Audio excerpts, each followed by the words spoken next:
Thank you very much, Honorable Speaker. I would like to introduce a bill to repeal the Contempt of Court Ordinance 2003-5 of 2003, the Contempt Court Repeal Bill 2024, sir.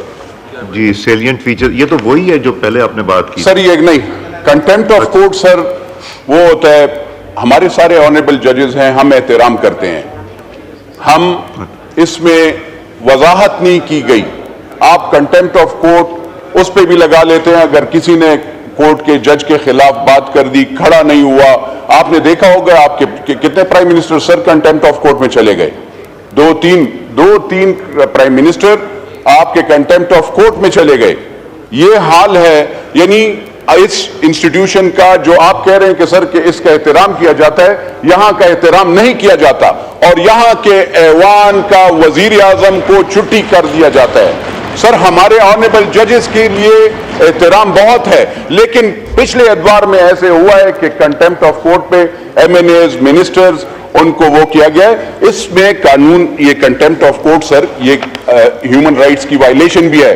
दुनिया में कहीं पे भी आप देख लें, कहीं पे कोई मुल्क मुझे बता दें अगर वहां पे कंटेम्प्ट ऑफ कोर्ट के लिहाज से किसी को सजा दी जाती हो या उस पे अगर आप कोई कानून, कोई ऐसा फैसला हो जो के जिस पे वो ना माने कानून के तहत हो तो सही है, लेकिन आप किसी भी बंदे को आप खड़े क्यों हैं, आपने टीवी पे बात क्यों की, आपने मेरी राय पे क्यों मुझे क्रिटिसाइज किया, आपको कंटेम्प्ट ऑफ कोर्ट लगता है और आप छुट्टी पढ़ते हैं। सेनेटर्स, एमएनएज, एमपीएज सब लोगों को सर ऐसे होते हैं और ब्यूरोक्रेसी में भी अफसरान को उनसे जबरदस्ती काम इस कंटेम्प्ट ऑफ कोर्ट के लिहाज से किया जाता है। सर ऑनरेबल स्पीकर, मैं चाहता हूं कि इसको रिपील करके या इसमें आप ऐसे अमेंडमेंट लाएं कि इसको एक तरीके से वो करे ताकि किसी को अगर अदलिया के पास ये इख्तियार नहीं है कि अपने ऑर्डर को इम्प्लीमेंट करे तो कहाँ रिजॉल्व करेंगे।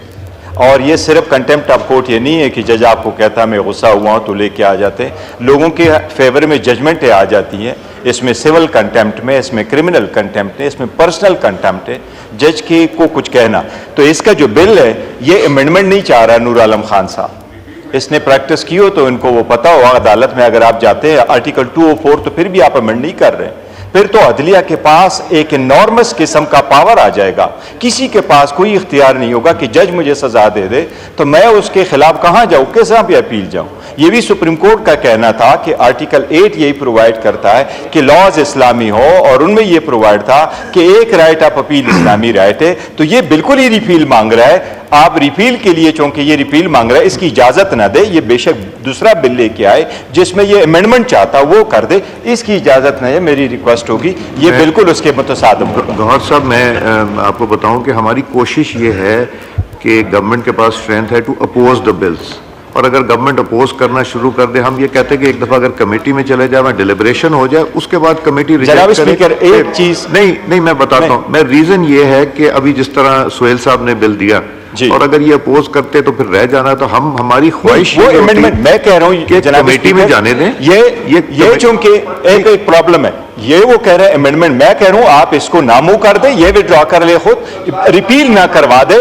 अब टाइम क्यों वेस्ट करें जनाब स्पीकर, पार्लियामेंट्री आप कमेटियों को भेजते हैं, कमेटी में लोग आ जाते हैं, खर्चे हो जाते हैं। इस तरह तो नहीं है कि बस जस्ट बीइंग अ बिजी बुआ है बंदा प्रेजेंट कर ले, ये अमेंडमेंट कर ले जरूर। ये रवायत ना डालें, फिर ये ऑब्जेक्ट होने शुरू हो जाएंगे यहाँ से बिल के जी अपोजिशन के नहीं डालने, तो ये रवायत नहीं जनाब स्पीकर देखें, वो मैं आपको अगर बताऊंगा, इंडिया में सिंस 1952 अंटिल नाउ सिर्फ 14 प्राइवेट मेंबर बिल पास हुए। To pass a bill it's not an easy task.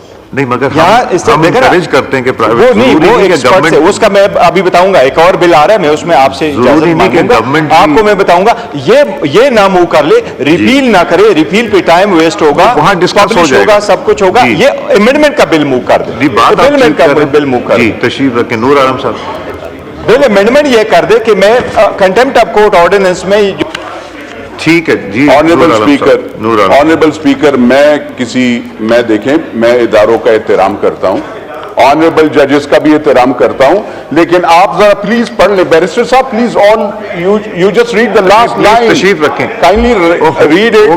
हो गई बात। Honourable sir, let me read the last line.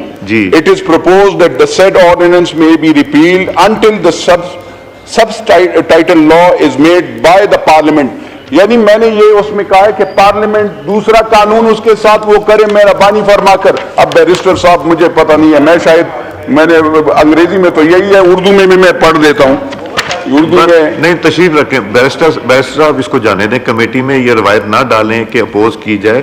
Government की स्ट्रेंथ ज्यादा है, आपके बिल्स रुकने शुरू हो जाएंगे, यहीं पे डिस्पोज ऑफ हो जाएंगे। नहीं वो इसको डिबेट कर लेना कमेटी में।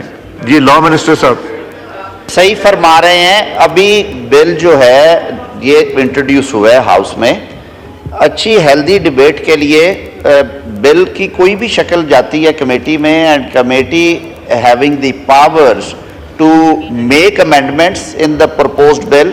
वो अगर रिपील मांग रहे हैं, इवन उसकी हैयत चेंज करके रिपोर्ट वापस भेज सकते हैं, और आखिरी फैसला इस हाउस का होगा जब रिपोर्ट वापस आएगी। कई दफ़ा विड्रॉ मेंबर्स वहाँ पे कन्विंस हो जाते हैं, वो विड्रॉ कर लेते हैं, फिर उसके लिए लीव आपके हाउस की आती है। कई दफ़ा बिल्कुल हैयत चेंज हो जाती है, कमेटी के पास भी बड़ी वास्ट पावर्स है, और वहाँ पे क्योंकि आपके पास खुला वक्त होता है, आप प्रोज कॉन्स कंपैरेटिव एनालिसिस, मैं बल्कि लॉ एंड जस्टिस कमेटी के रुकन हैं बैरिस्टर गौर साहब, इनकी बड़ी अच्छी इनपुट्स होती हैं, तो आप खुद कमेटी में होंगे, बाकी दोस्त भी होंगे। इस स्टेज पे स्पीकर साहब की ऑब्जर्वेशन दुरुस्त है कि फिर एक नई एक्विजिशन शुरू हो जाएगी कि जी बिल डिफीट हो रहे हैं, आगे नहीं बढ़ने दिए जा रहे।